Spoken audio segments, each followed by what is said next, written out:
So I guess we will start. Can you everybody hear me? By the way, like it's okay. Just make a sign. Good, good, good. I see you all. Right. Okay. So good evening to you all, and thank you very much for joining us to this very, very important panel. My name is Rifat. I'm the director of external and government relations at the Mitvim Institute for Regional and Foreign Policy Research. Before we start officially, I just want to say maybe some words and to highlight the context of the panel and maybe to explain it briefly. Since the formation of Netanyahu's government and the introduction of the judicial overall plan, the Israeli liberal camp raised its head.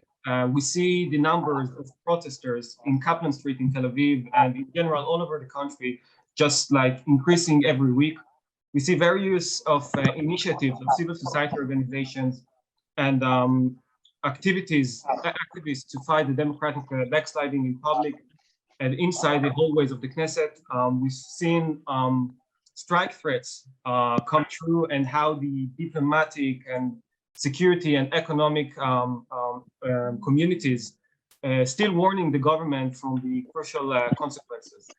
So perhaps this government has failed in so many manners to bring security to its people, to tackle inequalities and to boost the economy. But I would say maybe the only success is unifying the street and to be more specific, the liberal camp in Israel. And this is where Mitvim enters the picture, because we see ourselves as an integral part of the current protest. And above that, we see ourselves as part of the liberal camp in Israel and abroad. We see the importance of democratic liberal values inside the foreign policy in Israel. And this liberal momentum creates an opportunity of expansion. So our initiative, the Liberal Partnership, aims to create bonds of influence and learning between liberal civil societies in Israel and abroad.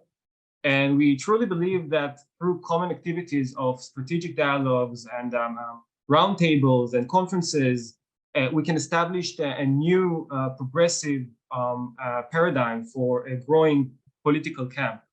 So I would say this panel is like the curtain raiser of this initiative, and we're really excited to welcome you all to this journey. We truly believe that we can learn so much from success of other civil society organizations that we're going to hear now. We can all benefit from it. And I would like, first of all, to thank the IIR for the collaboration, of course, Azriel Berman, which made such a great effort of preparing this panel and inviting these excellent experts that we're going to hear. So the stage is yours, Azriel.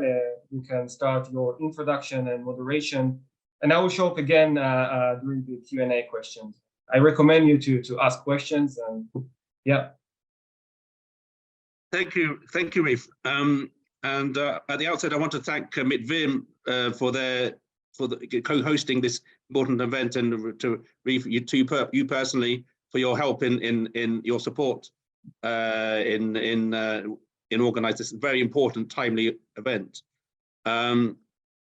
Just at the outset, I want to mention again that this event is being recorded, so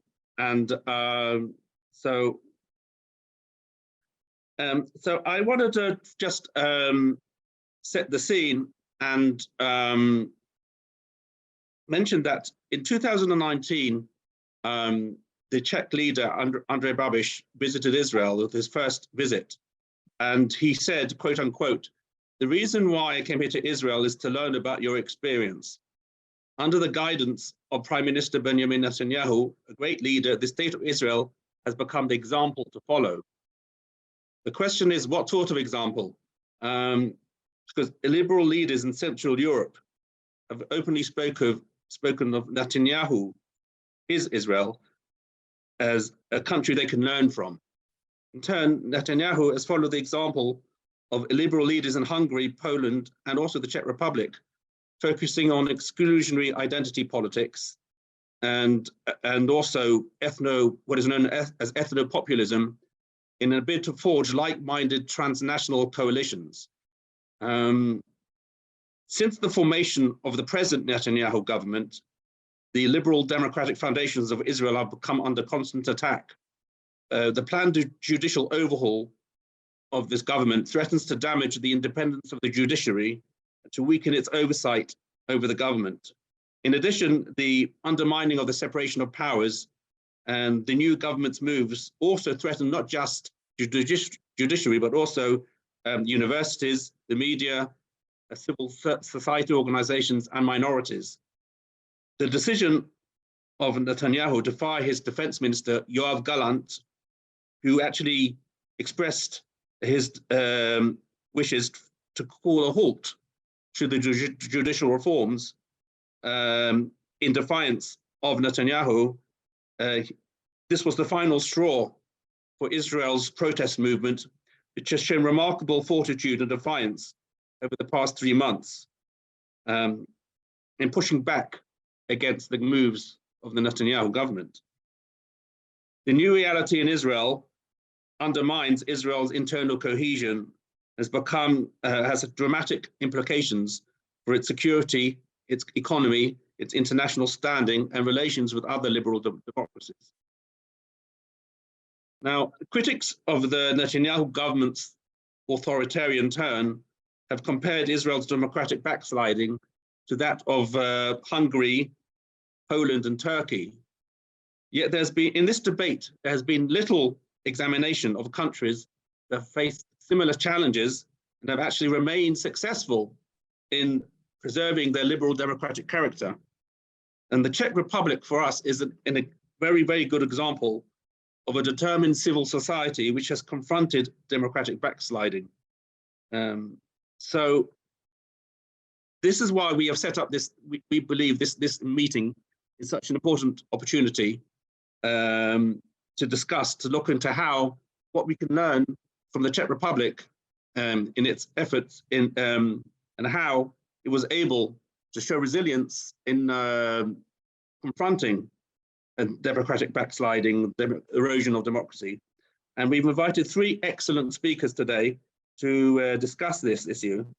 So the panel will explore the issues, the factors behind the erosion of democracy in the Czech Republic, and also what we can learn from the activities of the Million Moments democracy movement, and also the work of other civil society organizations which have cultivated and fostered democratic culture, civic participation, and transparency.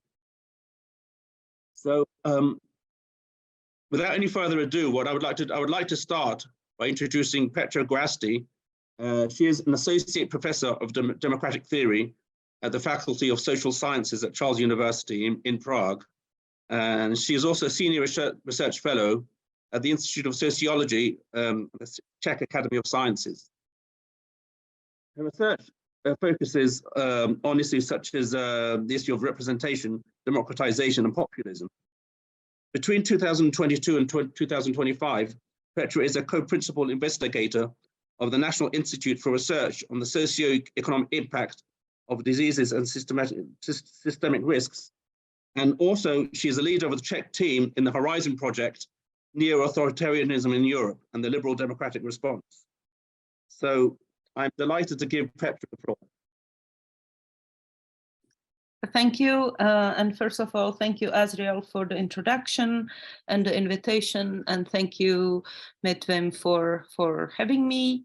And thank you to all of you for being here. I have prepared a couple of slides, but I like to front load, perhaps say 2 sentences. So what are the main takeaways?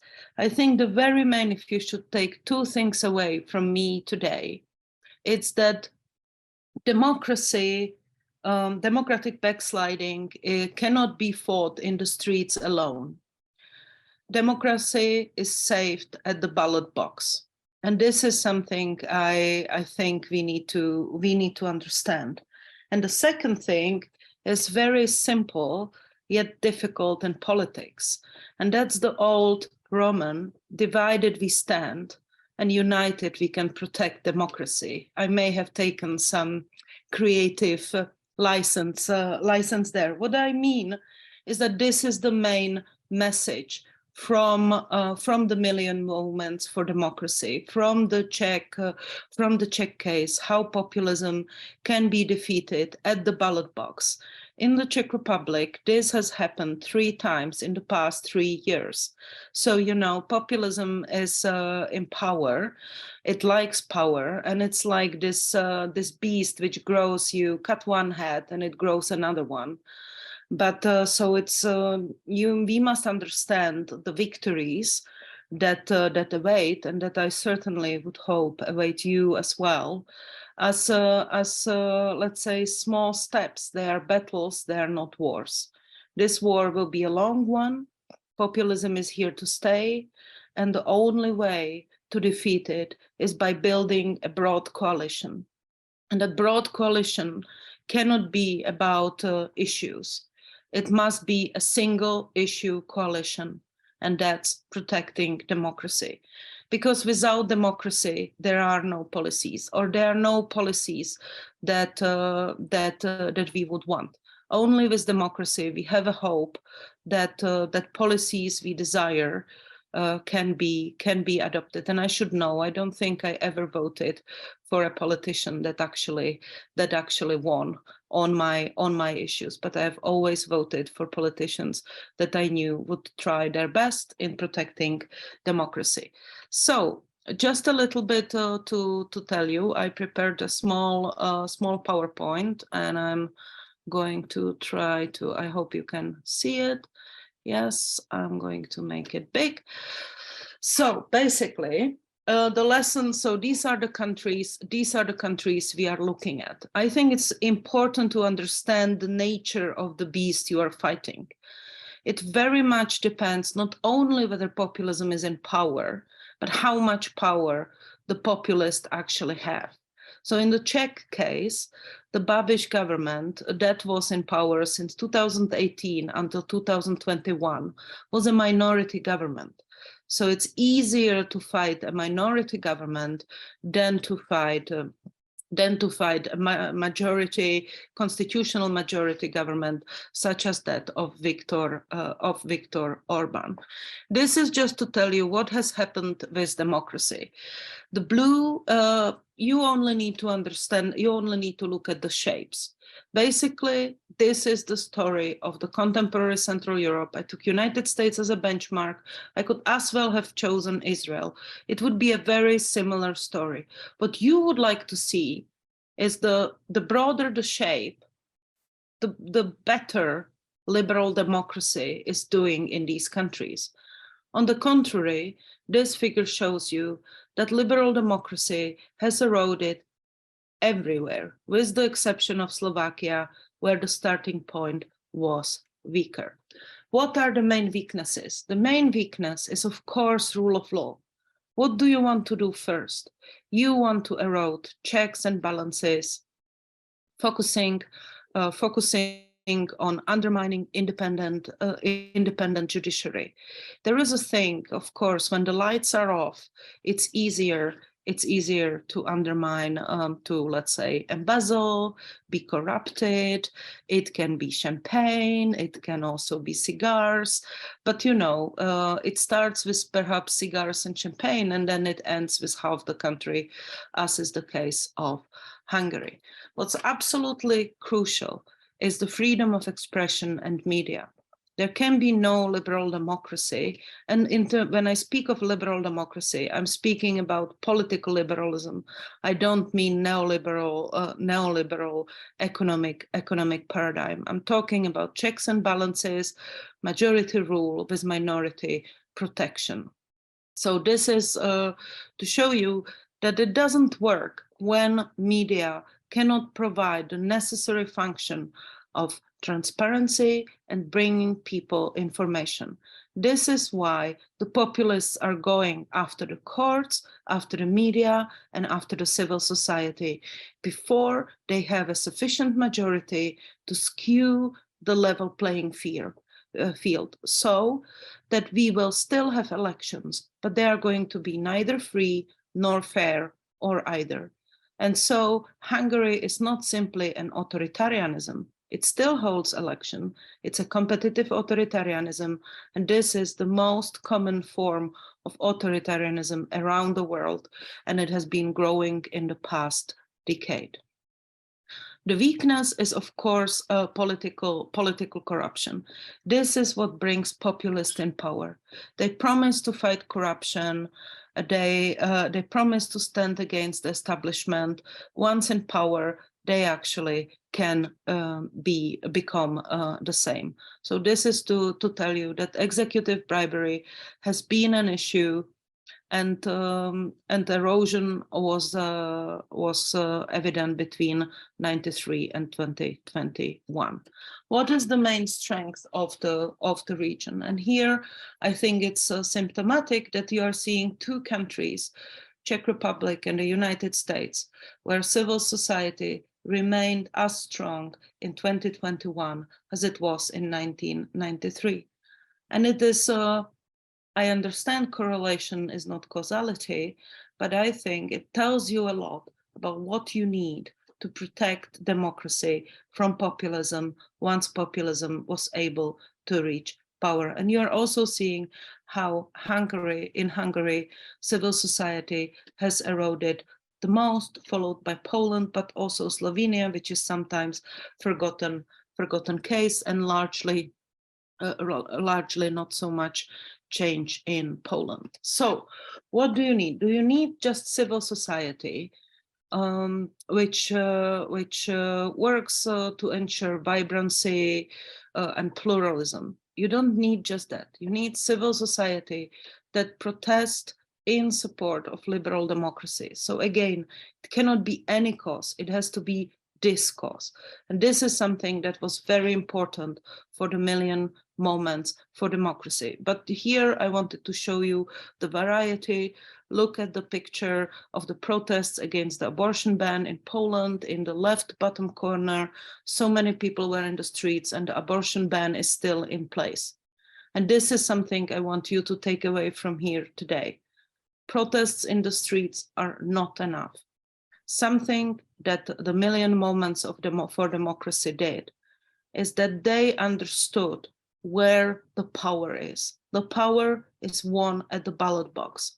What Million Moments for Democracy did is they created infrastructure, not just in the capital and large cities, but also in smaller cities, municipalities. The protests were taking place around 200 municipalities around the Czech Republic, with of course the largest ones in Prague, with about 350,000 people at its peak, and Czech Republic has about 10.5 million people. So this is something you need. You need the protests to not only be in big cities, they need to be throughout the country. And second, you still need to keep in mind that you need political parties. What you need from them, and where I think the biggest contribution Million Moments for Democracy did, was forcing the fragmented liberal parties to build two coalitions, not just a single coalition. This, I believe, was the big mistake in Hungary, where all parties created this front with one issue only, anti-Orban. That's not enough. The voters need a choice, and you cannot bend everything. You cannot, like the coalition in Hungary included the formerly anti-Semitic Jobbik to progressive left. This just doesn't work. What Million Moments for Democracy did in the Czech Republic was to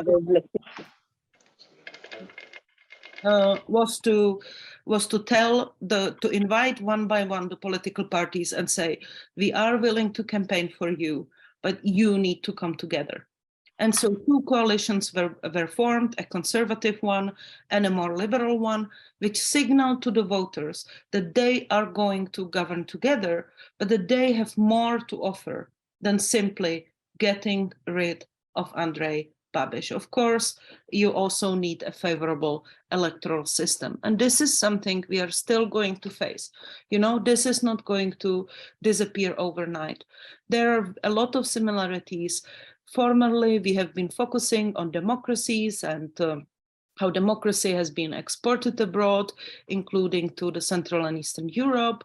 previously to Latin America or Southern Europe, but now authoritarianism is spreading around the world, and they have in a way used a lot of the similar practices, and their rhetorics are also very similar across parties. I don't know if you have seen the billboards, but Benjamin Netanyahu's son has actually been a poster boy for the German Alternative for Germany, and that was something a bit strange for me of seeing Netanyahu's son on a billboard of an anti-Semitic party saying that Europe should be Christian. I mean, that was kind of really something hard to square. So this is just to tell you, this I will send to Mitvin so you can see this is how democracy is eroded.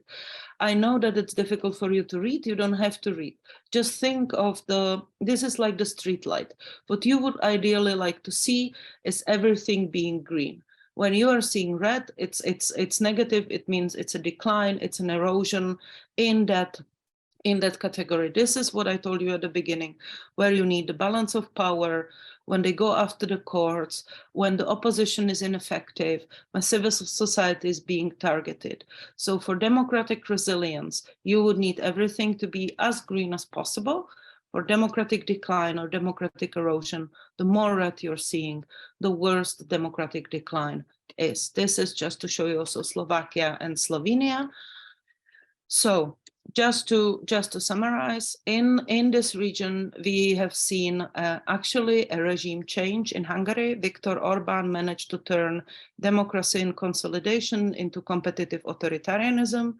We're seeing democracy eroding strongly in Poland, and this year's election will be absolutely decisive, but I can already assure you that the playing field is not going to be fair. So the competition is not going to be fair because the Law and Justice Party, also paradoxical, why do they pick these names? Just a sideline. Is actually controlling state media. In the democratic decline, we have also seen Slovenia, which has since had a change both in government and in presidency. But I think it's safer to have them in this column. We have Czech Republic for democratic resilience, and that's for creating successfully the cooperation between civil society and political parties, bringing them together and bringing the fight both from the streets to the ballot box, but remaining in the streets, protecting liberal democracy. Slovakia, I think it's a case on its own. We can discuss perhaps in the Q&A. This is just to remind you, these are the 4 conditions which all are necessary. None is satisfactory. You need all these 4 elements to have democratic resilience. You need free press that's going to critically assess information by the government, provide transparency. You need independent courts that will ensure that the constitutional framework remains intact.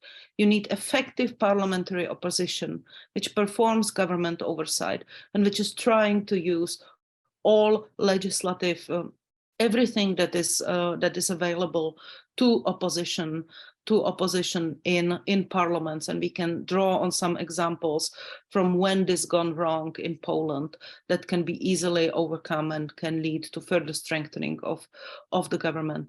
An active civil society that mobilizes to defend democracy, but that also understands that democracy is defended in the streets and at the ballot box. Thank you.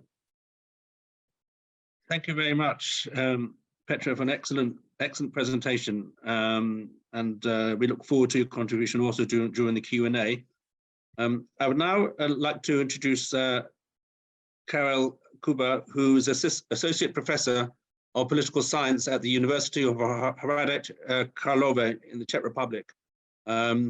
His research focuses on voting behavior, democratization, electoral institution, comparative politics, and the higher education policy of Latin America and the European post-communist countries. He served as Vice Dean for International Affairs at the University of Hradec Králové, and also Vice Rector for International Affairs at the same university. He has published in journals such as the European Political Science Review, Electoral Studies, Latin American Politics and Society, and Comparative European Politics. So I'm happy to give Karol the floor. Thank you, Azriel, for this invitation and for this interesting discussion. What I would like to convey is more a comparative perspective on explaining the variation. Because Petra was talking about that the outcomes in terms of either a democratic resilience or democratic backsliding in Central and Eastern Europe are very different. So what I would like to look at is how do we explain the fact that the Czech democracy has proven relatively resilient and the Hungarian and Polish has not. And I think this comparison is important also for the Israeli case, because by understanding the causes of democratic resilience and democratic backsliding, we might actually propose some solutions or perhaps actions to help democracy. Czech democracy was under at least a perceived dire threat of democratic backsliding, especially between 2017 and 2021. We had the government of Andrej Babiš, one of the wealthiest entrepreneurs in the Czech Republic.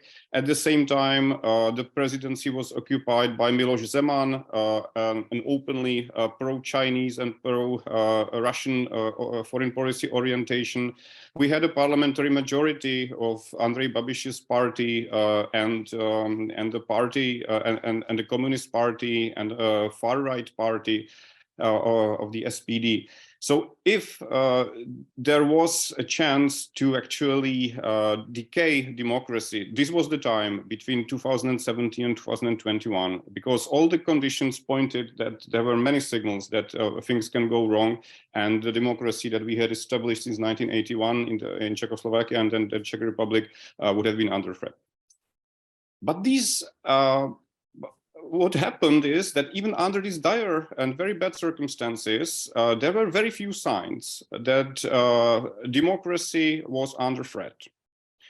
Unlike Hungary, Andrej Babiš or Miloš Zeman did not move against the proportional system, which remained quite robust, and didn't tilt the playing field in their own favor. And that was a decisive move in Hungary, leading to this competitive authoritarian regime.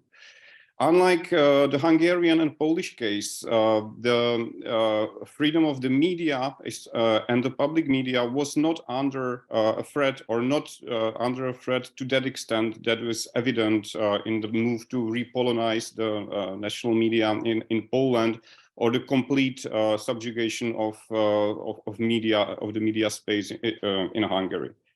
There was an autonomous and still is an autonomous constitutional court, which was actually a vocal critic, or the Chief Justice was a vocal critic of both Andrej Babiš and the actions of Miloš Zeman.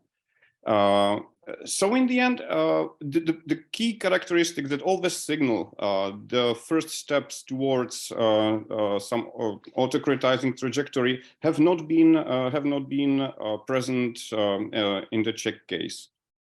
The big question that I want to address is whether it was because Miloš Zeman or Andrej Babiš were unable or unwilling to move decisively against democracy, because this is a key question also in Israel. And the argument that I want to present, at least in very broad strokes, is that both of these hypotheses have some grain of truth, and that both explanation, that he was both unwilling and unable to move decisively against democracy, that both have something to do with the historical patterns of how democracy is perceived in the Czech Republic versus how democracy has evolved historically in Poland and Hungary. Democracy, or democratic resilience, has in the Czech Republic has a lot to do with the what I would call a Czech democratic myth that has started in the 19th century with the creation of secular middle-class society with reformist and strong labor movement in an industrialized society. This is very different from the patterns that have evolved in Hungary and Poland, where the patterns was mostly agrarian societies, where the pattern was that both Polish and Hungarian nationalism was very much connected to the Catholic Church, which actually was the opposite in the Czech Republic. And the end result in the interwar period was that Czechoslovakia lacked a strong autonomous fascist movement. The history of far-right parties in the Czech lands has been almost non-existent. There were attempts at establishing a fascist party, but it was basically panoptical and very weak between the wars. Unlike Poland and Hungary, where even the far-right national religious discourse can draw on historical patterns. I could go on and on about these historical patterns, but I think it is very important to understand how the Czechs conceive of their own democracy as something that is central to their national identity. It is very difficult in the Czech Republic. It is very difficult to build a strong electorally viable party or movement that would be based on a national religious conception of society. Unlike in Hungary and Poland, where both Kaczynski and Viktor Orbán and his Fidesz are convinced nationalists in this tradition of historical far-right politics in Central and Eastern Europe. So in the end, this explains also why Andrej Babiš, on the one hand, had a movement or created a movement that was something very different from that created by Viktor Orbán or Kaczynski in Poland. This is a movement that is created by a political entrepreneur, very chameleonic ideologically, who can be part of a liberal alliance in the European Parliament, invite Emmanuel Macron to his political campaign, and be very liberal in terms of politics at one point. But at the same time, Andrej Babiš, who can be very conservative, raising the issue of migration and participating in the culture wars on the conservative side as well. And this, let's say, pragmatic movement in Andrej Babiš's party and movement is something very different from what was happening in Hungary and Poland. And it also partly explains why Babiš showed very few signs of actually a willingness to eviscerate the infrastructure of Czech democracy. He is probably a corrupt politician. He is charged with embezzlement. He has damaged the transparency of governance by all means. But he never moved decisively to limit or reduce democratic spaces. Now, I'm not saying that it is because Andrej Babiš is a Democrat, but I'm saying that Andrej Babiš is neither a convinced Democrat, but he's not a convinced autocrat either. The important thing to mention also, the Czech democratic myth can explain the constraints that were placed on Andrej Babiš's possibility of democratic backsliding. And these constraints include the proportional system, they include the role of Senate, which was an important barrier towards potential attempts. They include the constitutional courts and other institutional mechanisms. What is the role of the Million Moments of Democracy?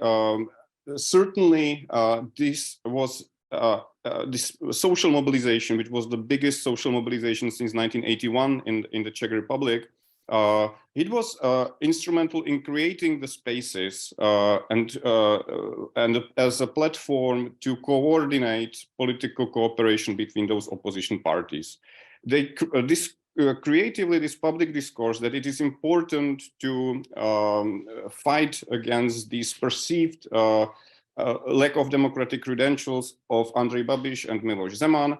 And this was then later used instrumentally, perhaps oftentimes in some exaggerated ways, but it was definitely used by the opposition parties that then managed to cooperate and actually win those elections in the two coalitions. What would be some of the lessons of these comparisons for Israel? And so when I was thinking about it, I think the bad news is that the culture wars based on national religious interpretation of national identity, when these are the main axis of the political contest in a country like it is in Poland or Hungary, then it is a bad sign for democracy. This has never been the case, or not a case to that extent in the Czech Republic, where Andrej Babiš is this Cameroonic pragmatic guy who really is nothing compared to Orbán, who tries to defend Christian civilization from Muslims in his speeches and so on. So this is the element of this national religious that I think Israel would be a case where this element in the culture was is extremely important.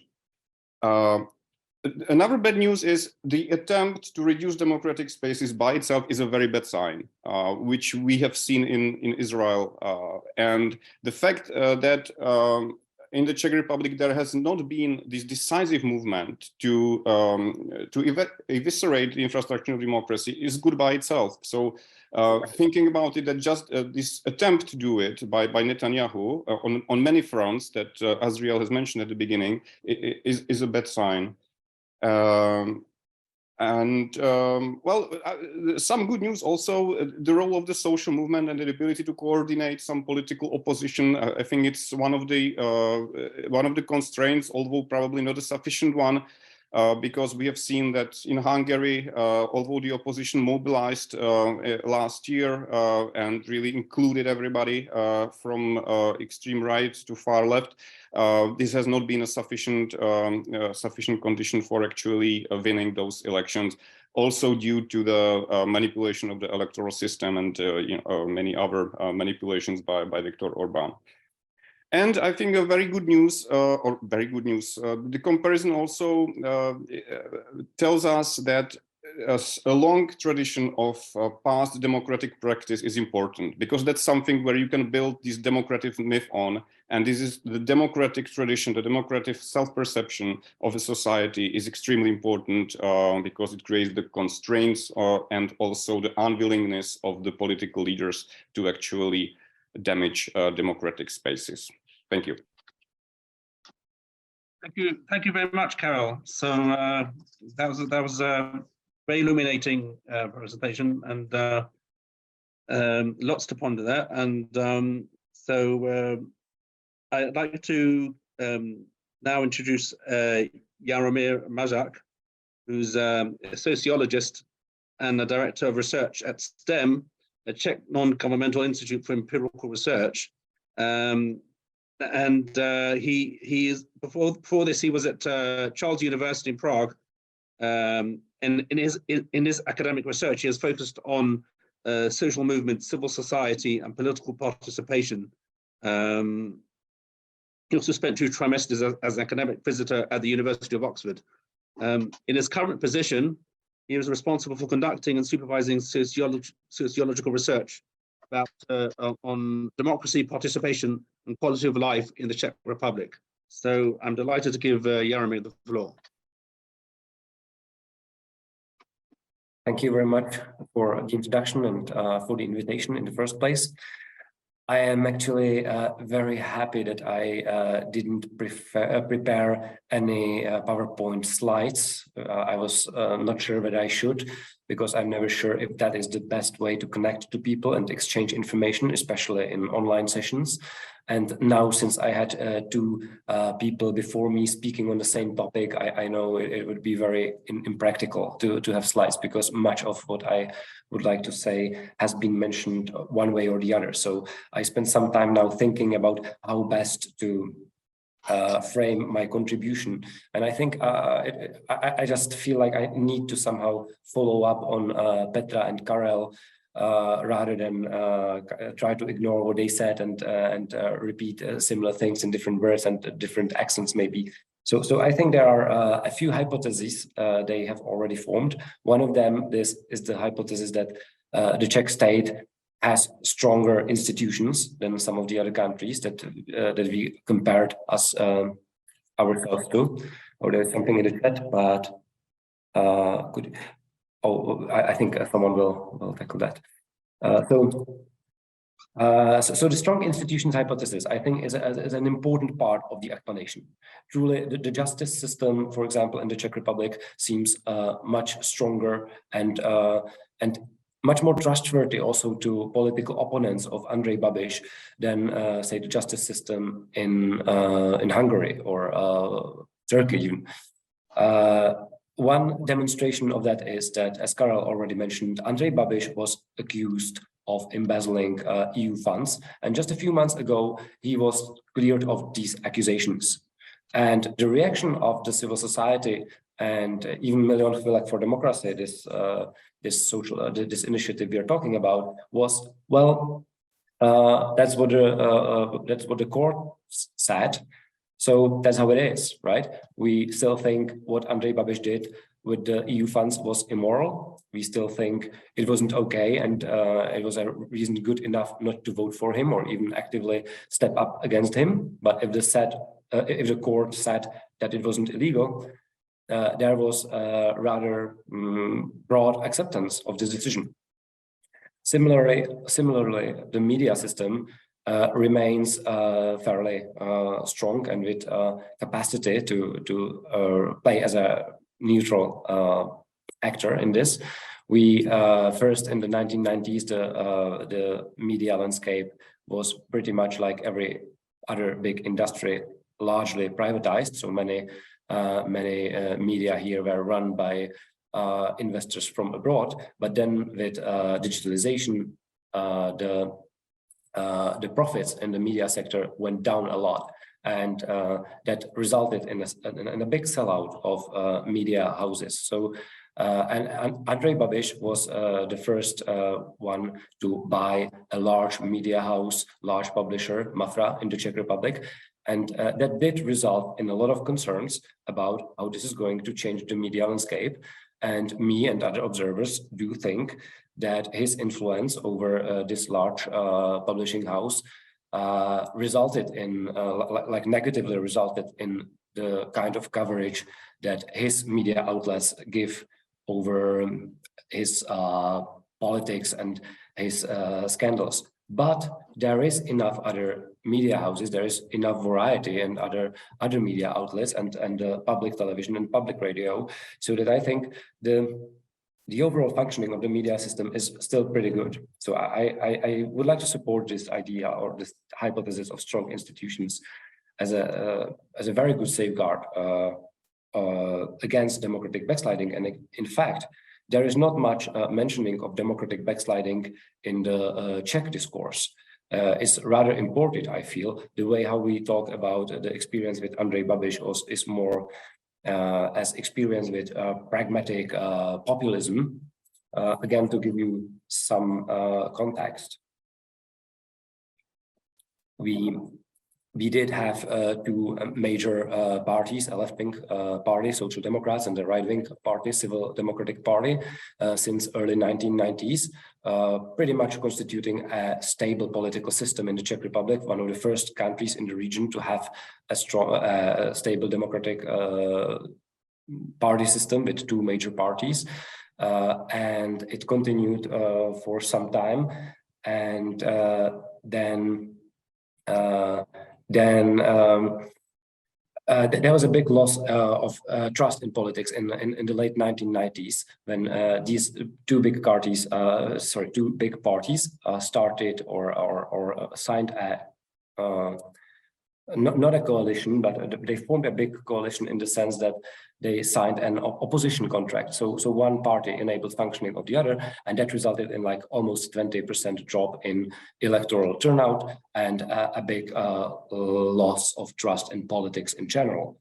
And it opened space for populism. We had some populist projects, and they didn't perform really well, but still they scored quite some success in the elections. So I think Andrej Babiš, when he saw it, he thought, well, maybe if I do populism better than them, I can score much better. And that's what he did, right? He said, I will not be like these elites who you cannot trust anyway. I will take care of the state or rule or lead the state as if it was a business. So I will introduce the principles of efficiency, and I can promise some material prosperity. And he was very lucky, because when he entered the political game, we were just leaving the economic contract from the global economic bust. It mainly affected the Czech Republic in 2010 to 2013, and he entered his first government in 2013, and it was a period of very strong economic growth ever since. So his the first government, where he was the leader of the second strongest party, and then the second government where he served as the prime minister, they mostly took place in a time of very strong economic growth and prosperity. And right, so then there was this idea of stronger civil society. I think there's a maybe from me. I think civil society in the Czech Republic, Poland, and Hungary was actually built or came to existence after 1989 in a very similar way. There was strong support from abroad foundations and even from national states who often believed that in order to keep the democracy alive in the post-communist country, there need to be investments into civil society, which resulted in a very strongly professionalized sector. So Czech Republic, like Hungary, like Poland, all had civil societies with a lot of professionalized organizations, which were only possible thanks to the funding from abroad, from American foundations in the 1990s and from European funds later in 2000s and later. And in comparison, the Czech Republic may have been more passive than, for example, the Polish civil society. There are studies showing that the Polish civil society was able to stage large protests, such as to support reproductive rights, whereas there were literally no big public protests in the Czech Republic. So the big initiative that you might be also interested in, called the reconstruction of the state, which came before Milion Chvilek, before Million Moments for Democracy, was actually of a very different sort. The idea of the activists and Million Moments was, well, we cannot possibly stage a protest here because nobody will come. They didn't believe that the Czechs were interested enough in politics, corruption, rule of law, that they would support their efforts, which was to promote more transparency and fight corruption in the government. So the approach of the reconstruction of the state was very different in the sense that they approached politicians on individually. They tried to be rather contentious, rather aggressive, in the sense that they kind of asked politicians to pledge to support several anti-corruption bills, and if they don't, they will call them out in a pre-electoral campaign. And very many politicians actually feared that their media coverage and their influence was big enough. So they did sign the pledge. And then there was the aftermath, and maybe 2/3 or 3/4 of of the parliament had signed the pledge to support these 9 anti-corruption bills. And of course, then some of them didn't want to do that after the election. So there were still efforts, or there was a lot of watchdogging after the elections, but none of that really invited the public to participate much, other than inviting volunteers to serve as ambassadors and kind of pressure politicians in the regions to follow up on their promise and pass these 9 anti-corruption bills. But those were rather tens of individuals, not hundreds, not thousands, and definitely not hundreds of thousands. So the Czech civil society did have this ability to conduct and sustain financially a professional advocacy campaign, which took several years and which did result in 4 of these 9 bills passed, which was pretty good, because the history of these bills was that they were often talked about, they were often promised by politicians, but then thrown away under the table. But it wasn't that we had a very vibrant civil society used or very good at staging protests. It actually came as a surprise to me that Million Moments for Democracy were so successful in attracting so many protesters. We have not yet mentioned the basic facts, but basically the initiative was very anti-Babiš from the beginning. That was their agenda, right? Babiš is a threat to democracy, but their reasons wasn't so much economic backsliding as a concept. It was more of a moral appeal. Andrej Babiš was registered as an agent and as a collaborator of the secret services of the Communist Party, and he was accused of the EU funds embezzlement. And so the argument mainly was, we don't want a former secret services agent or its collaborator and someone who is accused of corruption as prime minister. And of course, then on top of that, they started adding other arguments, such as, well, concentration of power, which was very legitimate, his media power and his economic empire. He was the second richest man in the country, having great shares in agriculture and food production and other areas. But I think what really resonated with people was this moral argument, and maybe it was the last wave of strong resentment against like communist history in the Czech Republic, and also the fact that he was accused of a crime and he was being prosecuted. So stronger civil society, maybe it was rather strong. It had resources, it had a lot of experience, and when the reconstruction of the state, for example, wanted to run their campaign, they did have access to politicians. They did have the resources and connections to get to talk to high-standing politicians. On the other hand, we didn't have exactly a vibrant civil society. And then there is the other hypothesis that maybe the third, so strong institutions, strong civil society, and that Andrej Babiš was a different kind of a strong man. And I think this is very true. Really, in case of Andrej Babiš, we didn't see any strong, coordinated, well thought out efforts to undermine constitutional institutions. If you compare him to Viktor Orbán, when COVID came, he was very quick to seize the opportunity and try to rule the country using decrets and circumventing democratic institutions. Andrej Babiš never really showed any very thought-out, coordinated effort to do that. Maybe he had a lack of loyal and capable people on his side. Maybe he was under strong enough scrutiny and strong enough pressure by civil society. I think it may have contributed, but I also think it was a different political project that he had. He had a project based on like some economic efficiency, very critical of the previous political elites. But for example, and that's what Karel mentioned, and I would like to repeat it, he didn't build this like somehow a resonating frame of a nationalist, conservative, anti-NGO unity of like what we saw, for example, in Hungary.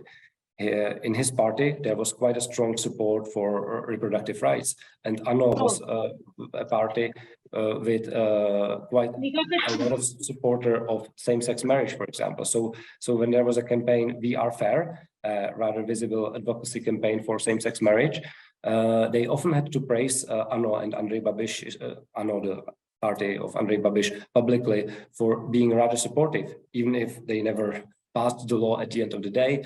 They certainly wasn't this conservative opposition to liberal values. So I think this, again, what Karel mentioned as like a chameleonic style of leadership,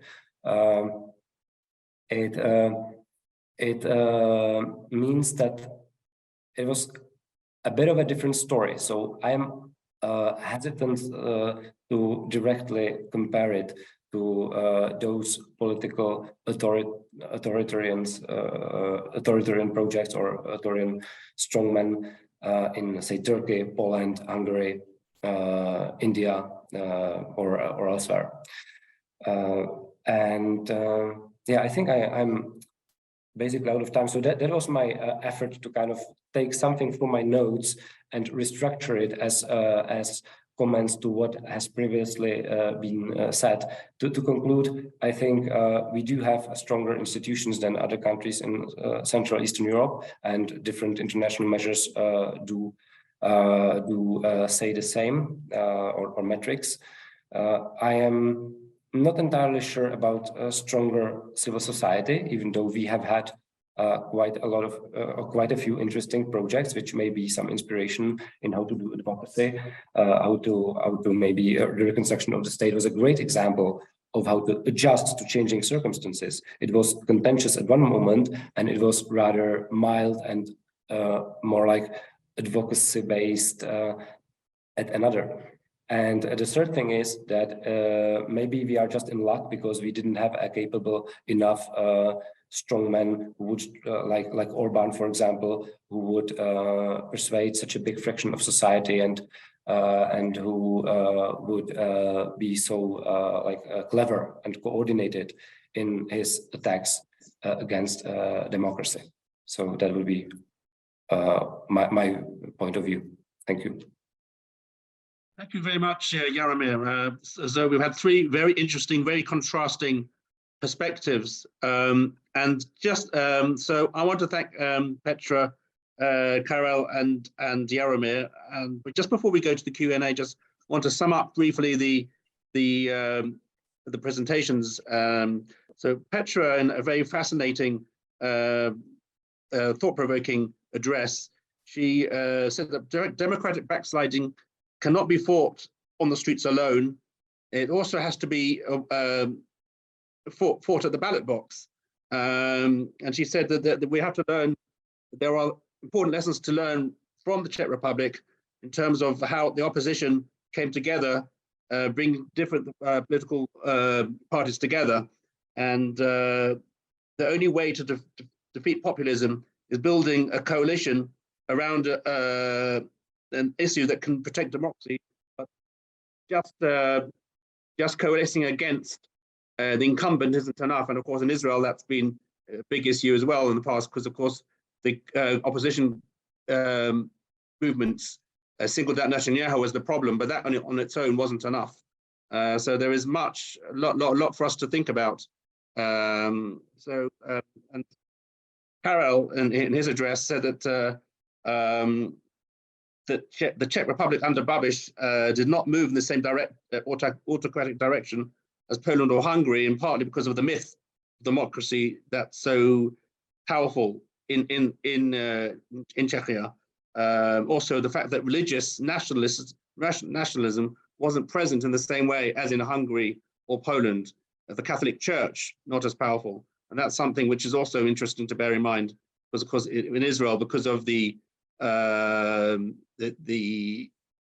religious symbolism is so powerful in Israel, and the nationalism, and that of course has there are some worrying implications for Israel, although we will discuss that now during the Q&A. And finally, Jaromir, talking about the fact that there are safeguards in place against democratic backsliding, and that Babiš, had he been perhaps a more capable leader, maybe cleverer, perhaps, and Orban could maybe have been more successful in getting his way. And but the fact is, the Czech Republic has strong institutions in place which prevented the democratic backsliding. So now I will move over to Reef, and he will now we'll take questions open the floor to questions. So so you have the floor, Reef. Yeah, thank you very much. It was very, very interesting, and I recommend you all to ask questions via the chat. Just send them like in the general chat, and I will address them. But first of all, I have a question, maybe from a different perspective, something that wasn't really discussed. So the question is, to what degree is Israel seen by some authoritarian or illiberal forces in the Czech Republic as a model and an inspiration, particularly when it comes to ethno-nationalism? So this is just like a question from a different perspective of how these forces of illiberal forces or authoritarian forces in Czech Republic are seeing right now the role of Netanyahu and his coalition.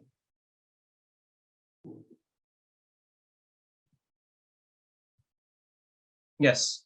So who maybe would like to address the question? I would like.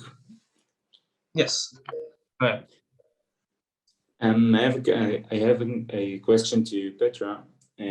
What was the importance of the protests that also took place in small cities and not only in the big cities? Okay, so I won't speak to ethno-nationalism. I think it links. Perhaps I would just say that it links to what Karol was saying.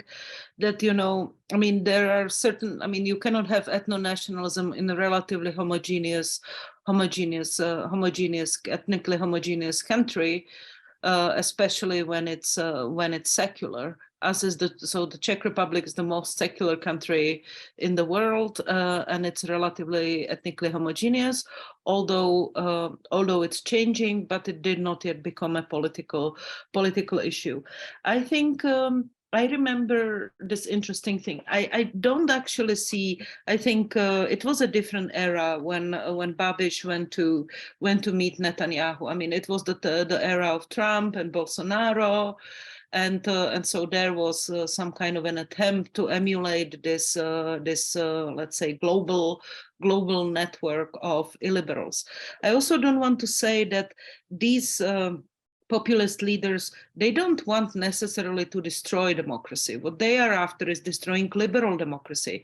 They are against minority protection, against pluralism. What they are trying to do is to establish majority rule without protection of minorities. This is a kind of their Schmittian character, and this is what we need to remember. They will speak about direct democracy. Why direct democracy? What's the difference between direct and liberal democracy? In direct democracy, majority wins, and the minority loses. This is something they want. This is not the societies we are living in, and this is why we need to understand democracy not as it's not about one election. It's that the majority has the right to rule, but the minority has the protection to be able to rephrase its argument, to reframe its argument, and win the next time. And now for the question about why protests in other cities matter. Well, because the capitals and the large cities are not demographically similar to the countryside and to small cities, because the consensus for democracy has to be broad. We don't need to agree on policies. We need to agree that we fight according to the rules in at the ballot box and in parliament, that we don't use violence in the street, that violence has no place in our society. And this consensus has to be brought. It cannot be a city versus countryside. And this is one thing I wanted to perhaps add to my presentation. You know, I think now the populism is kind of at its peak and started to go down. And now the next big thing in political science is polarization. It has to do with populism. And we are very often speaking about our society is being divided. Yes, we are different, but division, it is not about divided society. It's about who is dividing societies and why. The populist leaders are dividing the society for us versus them, because divided we fall, because if we are divided, because if some particular policy is so important to us that we forget about the main goal, which should be liberal democracy. This is why we are going to fight each other. And the one in politics, the one who wins is the one who managed to keep his coalition together and divide the opposition. So this is just understand it as a tactic. It's being played everywhere. There is more that unites us on a simple human level. And this is my message for Israel. You know, if you want to win at the ballot box, you will have to make compromises. And those compromises are going to turn your stomach. You will not like them. You will have to get into a boat with people you don't like. But this is also democracy. But you have to realize how much democracy matters to you. Look, the way Joe Biden was able to win in the American presidential election was to peel off a small but significant group of Republicans for whom individual policies such as restrictive reproductive rights or that you can wear weapons everywhere you want, those are important, significant policies, but they mattered less. There were groups, civil society groups like Republican voters against Trump, like veterans against Trump. These were groups that were able to convince people, and you don't need everybody, you need just a couple of percentages. They were able to convince people, enough Republicans, lifelong Republican voters, that country is above party. And this is what I would tell you. So what you need is to create a broader tent and say that what we can agree on is that we approach each other with dignity, that if you want to be part of this project of democratic Israel, there is a place for you. Because I think that, to be quite blunt, what you need is just 5 to 6 liquid people. And by being very strong against them, you are just pushing them together into the arms of Netanyahu, who is telling them, there is no life beyond me. I am your only lighthouse, you have no life in politics. I think that the important thing, and that this is also the way I'm looking at the Minister of Defense. I mean, he put country over party. I mean, it cost him, but you need more. And I think these are the important lessons from United States, from Joe Biden, to appealing broadly to say there is, of course, we have differences in terms of our positions, in terms of our economic views, in terms of our class and education in Israel, in terms of if we are religious or not, and many flavors in between. There will always be a lot that will divide us. But I think that this commitment to the country is something that can unite you, and that can be a commitment of approaching or countering this democratic backsliding with another project. And that project is more democracy, not less. So deepening Israel's democracy, perhaps addressing some of the issues that were not addressed in the past about being equal citizens. So I think that this is how democracy can be defeated, by more, not less. All right. Thank you very much for this message. Karel, you want to address something? Sure. I will just want to address, I have 4 points responding to the questions, also the questions in the chat. Just 4 brief ideas. The first thing, it relates to the idea of ethnic politics and this ethno-religious divide. Very recently, and this is not my argument, this is argument by Jan Rovný, who published a very interesting article this year, basically trying to explain the Central European backsliding. And his important variable, his hypothesis was that the ethnic backsliding happens in countries which do not have politically mobilized ethnic minorities.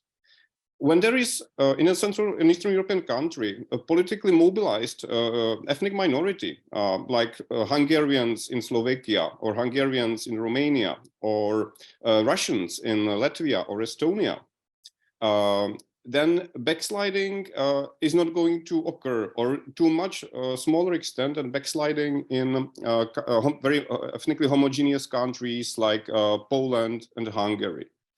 And the explanation for that is that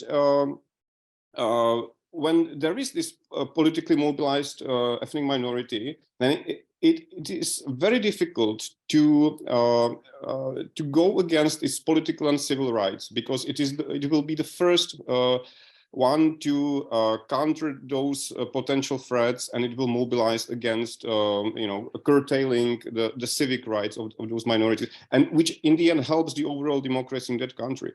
And so it is not only a challenge, but also an opportunity. And thinking about Israel, I was thinking about the presence of Israeli Arab population, their own parties, as well as other ethnic minorities in Israel, that when politically important, this can actually help and create some opportunity. So, it's kind of another cause of democratic backsliding that can be somehow related to the Israeli experience.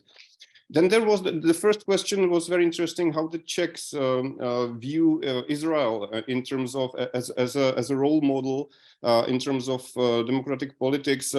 When Azriel was introducing the panel, he said that Babiš greeted Netanyahu, saying that Israel is a role model. Well, I can say that when Miloš Zeman, the president, was in China, he praised the Chinese model as a model for stabilization of Czech society. So I would actually prefer, the role model of Netanyahu's Israel than to Xi Jinping's in China. I think Israel is viewed in the Czech Republic not through the lenses of its democratic institutions, but mostly through the historical bonds. And I think there is a big foreign policy consensus among Czech parties on very positive foreign policy evaluation of Israel. But I don't think that Israel's mode of government has been a topic to a very large extent in the Czech discourse. A third point I want to make, and it was a very interesting point raised in the chat about the role of the EU, whether EU is one of those institutional constraints that could help a democracy in the Czech Republic. I am skeptical about this as a determinant of democracy. The first reason is you cannot explain the huge variation in democratic backsliding, because the EU presence or membership is a constant. So Hungary is present in Hungary, but the backsliding Czech Republic is present. So we cannot explain this variation.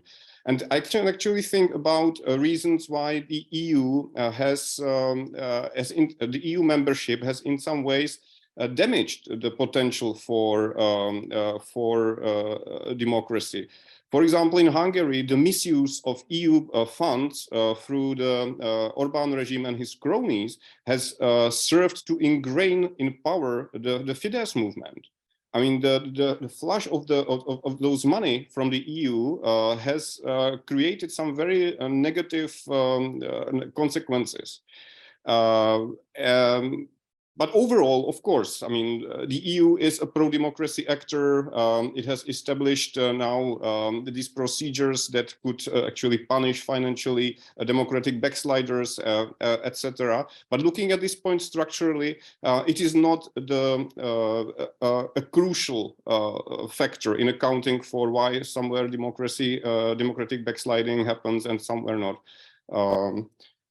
The last fourth point that I want to mention that also reacts on one of the questions in the chat, the role of misinformation and fake news in the Czech Republic versus Hungary and Poland. This is an extremely important issue, of course. And there have been so many conspiracy theories circulating on the Czech media, so many fake news, so much misinformation. But I want to make one point, which makes it very different from Hungary and Poland. In Hungary and Poland, those conspiracy theories have become, for the governing parties, basically part of their ideology. The conspiracy theory that stands this is very central to Kaczynski is the whole issue of the death of his brother on the Russian soil in the airplane, and there is this huge conspiracy theory that surrounds it. In the Hungarian case, there is even a bigger conspiracy theory that has been using these anti-Semitic tropes concerning Soros and Open Society Fund, etc. And these conspiracy theories have become very central weapons in the culture wars for both Orbán and Kaczynski because they use them against their opponents. So these conspiracy theories have become some semi-official paranoia in both Hungary and Poland. But although in the Czech Republic we have, these fake news and misinformation and conspiracy theories everywhere, they have not been used in this concerted, large way to actually help some far-right national religious movement. Okay, so this is the response to these 4 points. I'll maybe very briefly also react. As for the EU membership, I agree with Karel. I think if that was a big safeguard, then where would the differences between, say, Hungary and the Czech Republic or Poland and the Czech Republic come from? I think the difference is that Babiš, unlike Kaczynski or Orbán, does not have a big conservative nationalist narrative to unite his voters behind him. He didn't have the time or the history of kind of bringing up his voters to being anti-European and distrusting the EU. He built a very quickly growing catch-all party. He first siphoned voters of the Civic Democrats, so basically a right-wing party. And then in the second elections, he largely relied on former voters of Social Democrats, so the complete opposite of the spectrum. And this resulted in his base being very, very all over the place. If you analyze voters' attitudes by political party, then you will find that the variation among ANO voters is the biggest of all major Czech political parties. So for a lot of topics, it's very hard to address the voters by Andrej Babiš.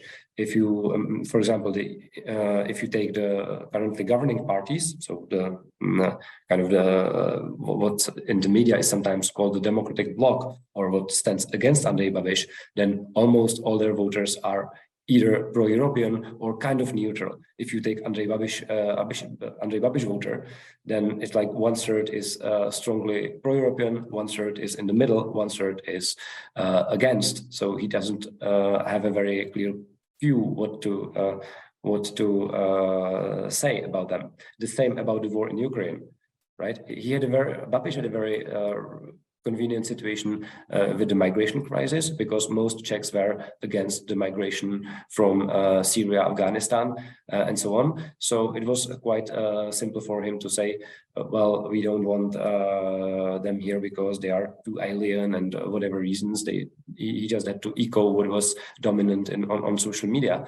But for a lot of other topics, he doesn't really have a viable strategy of very strong communication. And I think it also shows in the election results, as Petra mentioned, the three past elections where he did not win, even though he did score very good results.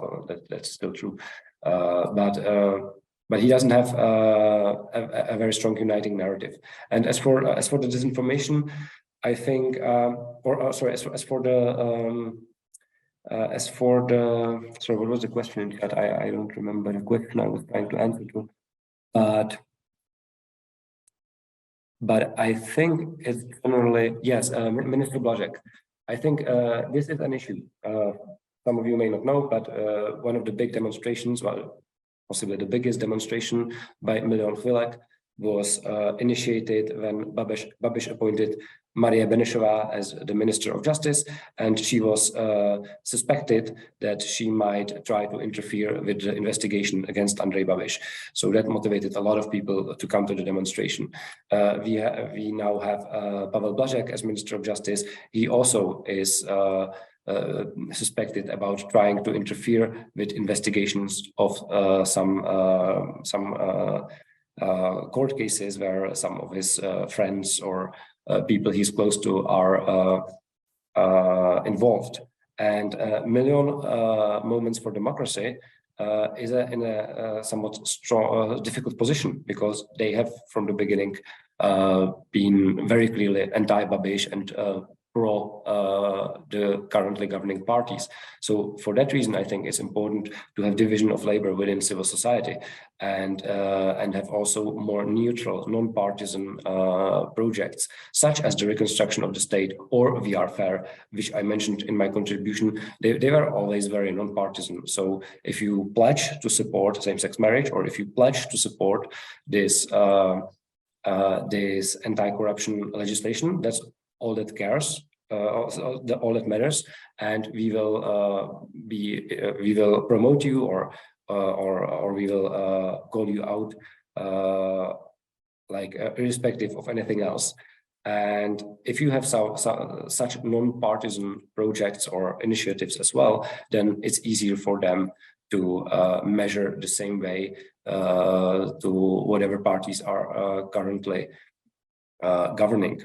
So, and I think that this works quite well in the Czech Republic, because we have a lot of different initiatives trying to watchdog the quality of democracy, and some of them are more neutral, some of them are more clearly affiliated to certain parties. They do talk to each other, and they are in some of them are then in better position to watchdog situations, such as now with Education Minister Pavel Blažek. Yeah, I think that's it from me. Thank you. All right, so I guess we have 5 minutes, so maybe one question. You can also speak up if you want, or to send via the chat message, send a message via chat.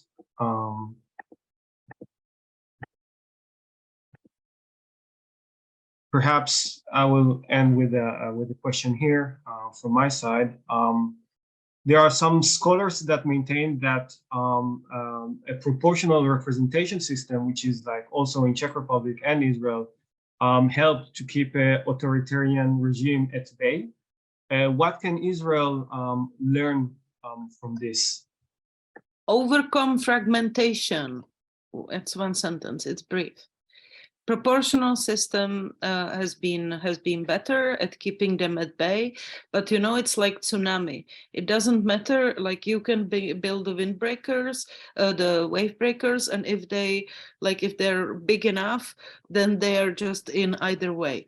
So I think that the biggest issue for Israel is to overcome the party fragmentation, because this is how Netanyahu won.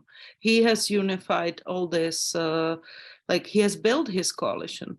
And so it's now for you to build yours and also peel some people away from his. I probably wouldn't be worried about a fragmentation of the party system per se. That has been a persistent feature in Israel, that has been a persistent feature in the Czech Republic. It is much more important, as Petra mentioned, whether the coordination among those political parties is going to be successful.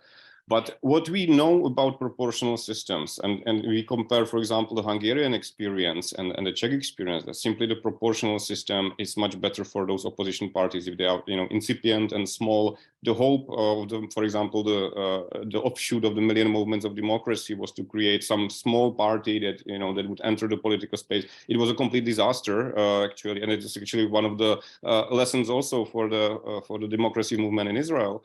But anyway, if there is simply a small party, then give it a chance. And actually, the Czech electoral threshold is 5%. The Israeli electoral threshold is even lower. And I think there is even a possibility to decrease it. But so the proportional system is important. In Hungary, the mechanism how Viktor Orbán maintains his power is creating and enlarging the majoritarian aspects of the electoral system. So Hungary has this system of mixed electoral system where there is both majoritarian single seat districts and proportional representation. What Orbán did was not only to increase the number of these majoritarian districts, but also a huge amount of gerrymandering, a huge amount of malapportionment, creating borders, and all of this in order to capture high vote for his own party. And this is impossible to do in a proportional system. You cannot really rig those elections in those ways or manipulate the electoral system in such a way in a proportional system that you can do in more majoritarian ones. So this is actually one of the pluses of the Israeli situation. From comparative perspective, there is a very good and solid evidence that party system fragmentation by itself does nothing to the quality of democracy. It has no effect, either negative or positive, and so I would not be afraid of even increasing the proportionality of the Israeli proportional system. Czech Republic and Israel share the same system of representation, proportional representation system. And there are some scholars that maintain that this system has helped to keep the authoritarian regimes at bay. So what can Israel learn from this? Yeah, I mean, just to comment maybe on the previous answers, the situation in the Czech Republic was a bit specific when Million Moments encouraged the Czech parties to enter coalitions. It was because of the electoral system, which when you have two parties, each of them has 5%, gives you in total less mandates, or that was the rule then at least, than if you have one party which has 10%. The system has somewhat changed since then. But I also think that otherwise it would not be necessary to have these coalitions. And on the other hand, it also has downsides, right? You have like less variety of choices when you have coalitions. Like Petra mentioned, if they made just one anti-Babiš coalition and not two, then voters could be deterred by some of the individual parties in the coalitions. So I don't think coalitions are so important. I think what I understand, most of you are from civil sector, and I think as representatives of the civil sector, you need to make sure that you are ready to watchdog and check on also other political parties, not just the one that you are criticizing now the most. I think that's the advantage of having non-partisan or like projects or initiatives or organizations not affiliated with any parties, or not just based on the idea of opposition to one particular party, as was Milion Chvilek. I think Milion Chvilek was a good thing to happen. I think it was really unclear what the concentration of power that Babiš had economically, media-wise, and politically would mean for the Czech democracy. I think it was good that we had Milion Chvilek, but I think it's equally important, if not more important, that we also have other organizations which are not so like one purpose or projects which follow rather principles than try to be a coordinated opposition to just one party. And it is true that Andrej Babiš actually, under pressure of the reconstruction of the state, he was actually one of the most active politicians to introduce some of the anti-corruption or pro-transparency legislation that we are now using to have a stronger political system. In fact, Milion Chvilek, Million's Moments, was actually fined for illegally entering a political campaign by an institution which was introduced quite legitimately and rightfully as a tool to regulate the political contest. And it was supported by some of the politicians from other parties. So that there was also on his side contribution to